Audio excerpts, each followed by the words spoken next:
Hello friends, welcome to rise the standard channel. ఈరోజు current affairs first question వచ్చేప్పటికి ఆంధ్రప్రదేశ్కు హైకోర్టుకు చెందిన 4 హైకోర్టు అదనపు న్యాయమూర్తులు.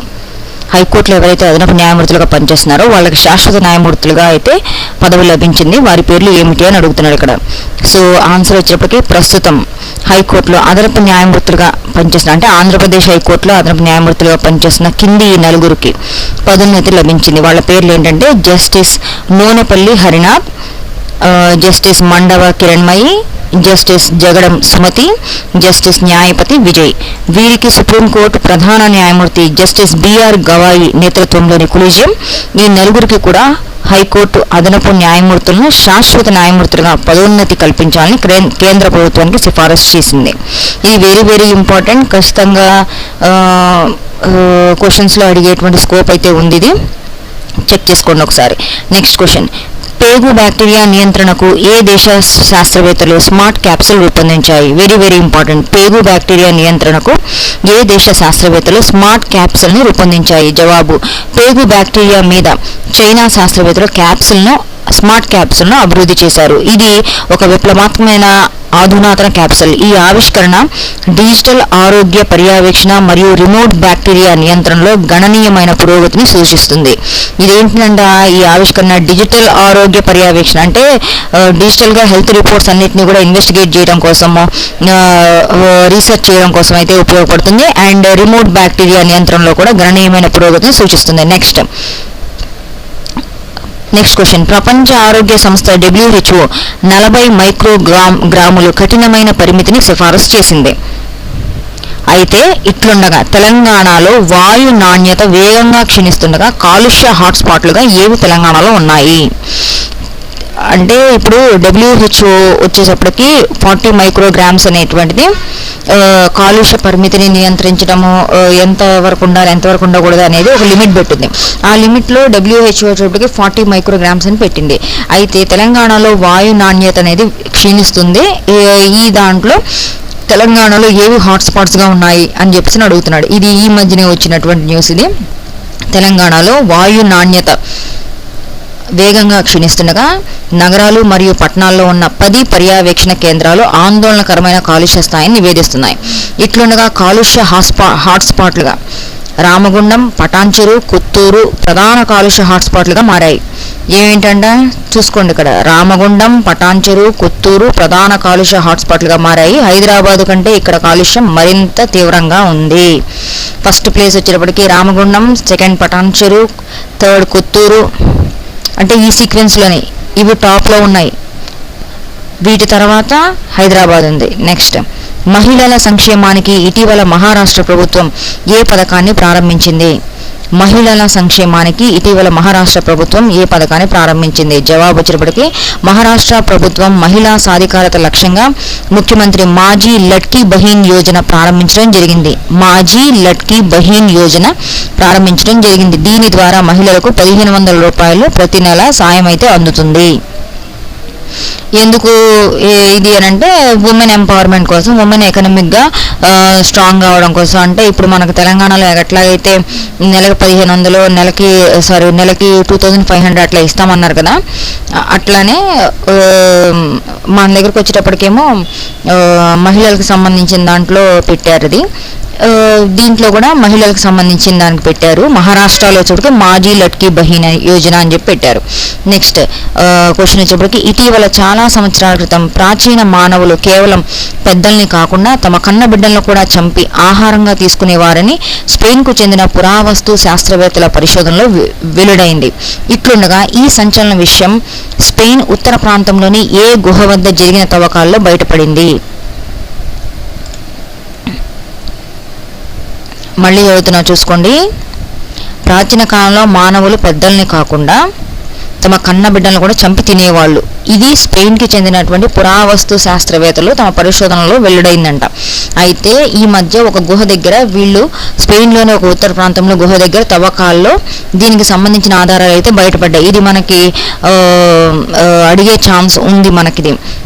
నెక్స్ట్ జవాబు వచ్చేప్పటికి అటాపు యోర్కాలో గ్రాండ్ డోలినా గుహ వద్ద జరిపిన తవ్వకాల్లో అయితే బయటపడడం జరిగింది. అటాపు యోర్కోలో గ్రాండ్ డోలినా గుహ వద్ద జరిపిన తవ్వకాల్లో బయటపడింది. నెక్స్ట్ ఇటీవల జరిగిన మహిళా యూరో కప్ 2025 టైటిల్ని ఎవరు గెలుచుకున్నారు? ఇటీవల జరిగిన మహిళల యూరో కప్ 2025 టైటిల్ని ఎవరు గెలుచుకున్నారు? జవాబు ఇంగ్లాండ్ మహిళా జట్టు. ఇంగ్లాండ్ మహిళల జట్టు అయితే గెలుచుకోవడం జరిగింది. నెక్స్ట్ భారత్ మిషన్ను ఎవరు ప్రారంభించారు? భారత్ మిషన్ను ఎవరు ప్రారంభించారు? జవాబు నరేంద్ర మోడీ. నెక్స్ట్ క్వశ్చన్ కొత్తగా ఆర్బీఐ సెంట్రల్ బోర్డు యొక్క డైరెక్టర్గా ఎవరు నియమితులయ్యారు? మళ్ళీ చదువుతున్నా, కొత్తగా ఆర్బీఐ, ఇది మనకి కరెంట్ అఫైర్స్ అపాయింట్మెంట్స్లో అడిగే అవకాశం ఉంది.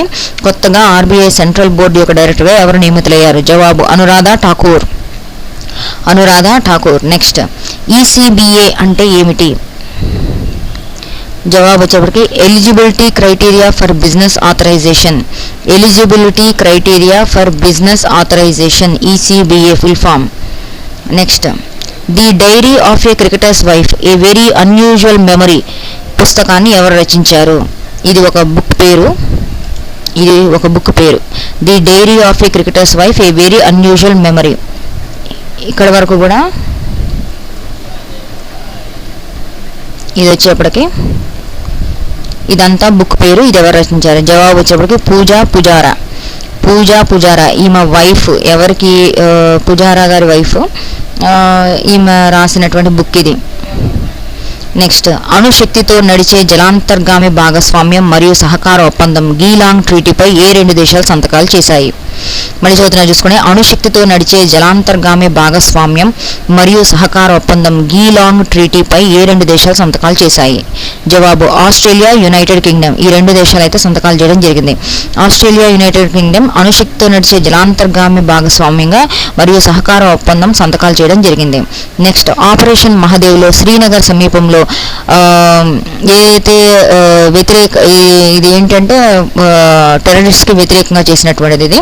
ఈ ఆపరేషన్ మహదేవ్ దాంట్లో ఏ సాయుధ దళం అయితే ఈ ఆపరేషన్ చేయడం జరిగిందని అడుగుతున్నాడు. ఇక్కడ ఏంటి అంటే Indian army, central reserve police force, Jammu Kashmir పోలీసులు. అంటే ఎంతమంది ఇంట్లో పార్టిసిపేట్ చేశారంటే ఇక్కడ చూసుకోండి, ఎంతమంది పార్టిసిపేట్ చేశారు? 3 పార్టిసిపేట్ చేశారు. ఇందులో 3 పార్టిసిపేట్ చేయడం అయితే జరిగింది. ఎవరెవరు? Indian army, next CRPF, central reserve police force, next Jammu Kashmir పోలీసులు. ఈ 3 కలిసి ఆపరేషన్ మహదేవ్ని చేయడం జరిగింది. నెక్స్ట్ ఫిడే మహిళల ప్రపంచ కప్ 2025ను కోనేరు హంపీని ఓడించడం ద్వారా దివ్యా దేశ్ముఖ్ విజేతగా నిలిచారు. అయితే ఈ పోటీలు ఎక్కడ జరిగాయి? జవాబు జార్జియాలో జరిగాయి. నెక్స్ట్ క్వశ్చన్ ఇండియన్ ఆర్మీ కోసం స్వదేశీ ఎయిర్ డిఫెన్స్ ఫైర్ కంట్రోల్ రాడార్ల కోసం రక్షణ మంత్రిత్వ శాఖ ఏ సంస్థతో 2,000 కోట్ల రూపాయల విలువైన ఒప్పందంపై సంతకం చేసింది? ఇది మనకి వెరీ వెరీ ఇంపార్టెంట్. డిఫెన్స్లోకి వచ్చేసి మనకు అడుగుతారు, లేదా సైన్స్ అండ్ టెక్నాలజీలో కూడా మనకు అడిగే అవకాశం ఉంది. ఇండియన్ ఆర్మీ కోసం స్వదేశీ ఎయిర్ డిఫెన్స్ అంటే మన స్వదేశీ Indian air defence fire control రాడార్ల కోసం రక్షణ మంత్రిత్వ శాఖ, డిఫెన్స్ శాఖ ఏ సంస్థతో 2,000 కోట్ల రూపాయల విలువైన ఒప్పంద సంతకం చేసుకోవడం జరిగింది? అది ఏంటి అంటే భారత్ ఎలక్ట్రానిక్స్ లిమిటెడ్. BHEL కాదు, BEL, Bharat electronics limited. BHEL కాదు, కన్ఫ్యూజ్ కాకండి. నెక్స్ట్ ప్రధాని నరేంద్ర మోడీ BHISHM, ప్రధానమంత్రి నరేంద్ర మోడీ BHISHM ను స్టార్ట్ చేశారనమాట. అయితే ఇది ఏంటి? ఈ భారత్ హెల్త్ ఇన్స్టిట్యూట్ ఫర్ సహాయం మైత్రి, దీని ఫుల్ ఫామ్ వచ్చేప్పటికి Bharat health initiative for Sahayog Hita and Mythri medical క్యూబ్లో ఇటీవల ఏ దేశానికి బహుకరించారు? మళ్ళీ చదువుతున్న చూడండి, ఇక్కడ ప్రధానమంత్రి నరేంద్ర మోడీ ఈ BHISHM అనేటువంటి ఈ మెడికల్ క్యూబ్లను ఇటీవల ఏ దేశానికి బహుకరించారు? జవాబు వచ్చేటప్పటికి మాల్దీవులకి వెళ్ళినప్పుడు ఆయన అక్కడ మాల్దీవుల వాళ్ళకి ఇది బహుకరించడం అయితే జరిగింది. BHISHM Bharat health initiative for Sahayog Hita Maitri ఈ మెడికల్ ట్యూబ్స్ని మాల్దీవులకు ఇవ్వడం జరిగింది. నెక్స్ట్ క్వశ్చన్ ప్రపంచంలోనే అతి పెద్ద లేజర్ క్రిస్టల్ను ఏ దేశం అభివృద్ధి చేసింది? ప్రపంచంలోనే అతి పెద్ద లేజర్ క్రిస్టల్ను ఏ దేశం అభివృద్ధి చేసింది? జవాబు చైనా. నెక్స్ట్ ఇటీవల జర్మనీలో జరిగిన వరల్డ్ యూనివర్సిటీ గేమ్స్ 2025లో భారతదేశానికి ఏ స్థానం లభించింది?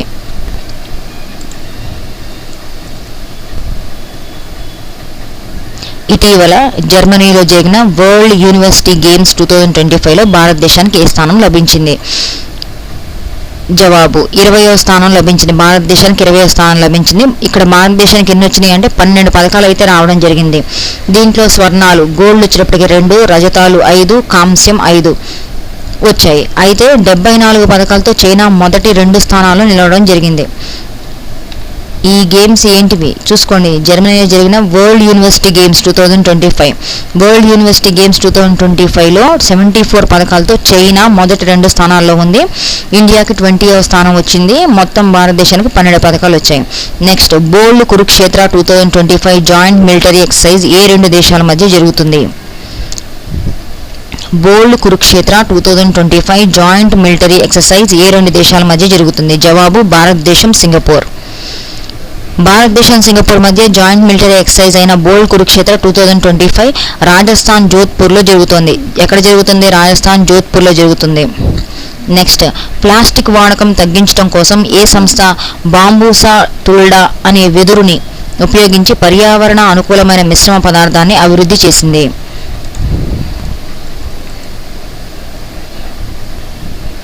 ప్లాస్టిక్ వాడకం తగ్గించడం కోసం ఏ సంస్థ బాంబూసా తుల్డా అనే వెదురుని ఉపయోగించి పర్యావరణ అనుకూలమైన మిశ్రమ పదార్థాన్ని అభివృద్ధి చేసింది?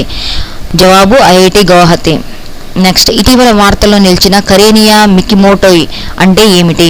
ఇటీవల వార్తల్లో నిలిచిన కరేనియా మికిమోటోయ్ అంటే ఏమిటి? జవాబు విషపూరిత ఆల్గాల్ బ్లూమ్.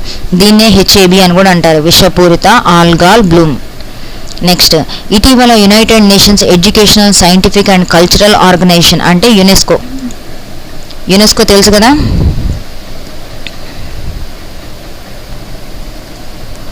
ఓకేనా?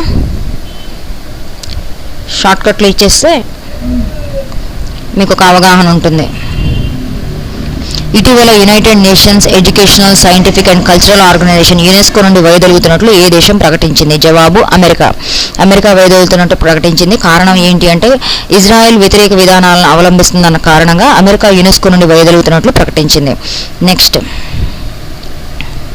ఇండియన్ కోస్ట్ గార్డ్ కోసం Goa ship yard limited GSL ఇటీవల ప్రారంభించిన స్వదేశీ కాలుష్య నియంత్రణ నౌక ఏది? మళ్ళీ చదువుతున్న చూసుకోండి. ఇండియన్ కోస్ట్ గార్డ్ కోసం Goa ship yard limited GSL ఇటీవల ప్రారంభించిన స్వదేశీ కాలుష్య నియంత్రణ నౌక ఏది? సముద్ర ప్రాజెక్ట్. ఓకే ఫ్రెండ్స్, మీకు కనుక ఈ కరెంట్ అఫైర్స్ ఉపయోగపడినట్లయితే ఎవరైతే కాంపిటేటివ్ ఎగ్జామ్స్ ప్రిపేర్ అవుతున్నారో వాళ్ళందరికీ కూడా మన ఛానల్ని షేర్ చేయండి, అట్లానే లైక్ చేయండి, కింద కమెంట్ చేయండి. మన ఛానల్ సబ్స్క్రైబ్ చేసుకోవడం మర్చిపోవద్దు. డైలీ మన ఛానల్లో morning, evening current affairs shorts అయితే అప్లోడ్ చేయడం జరుగుతుంది. Thank you for watching.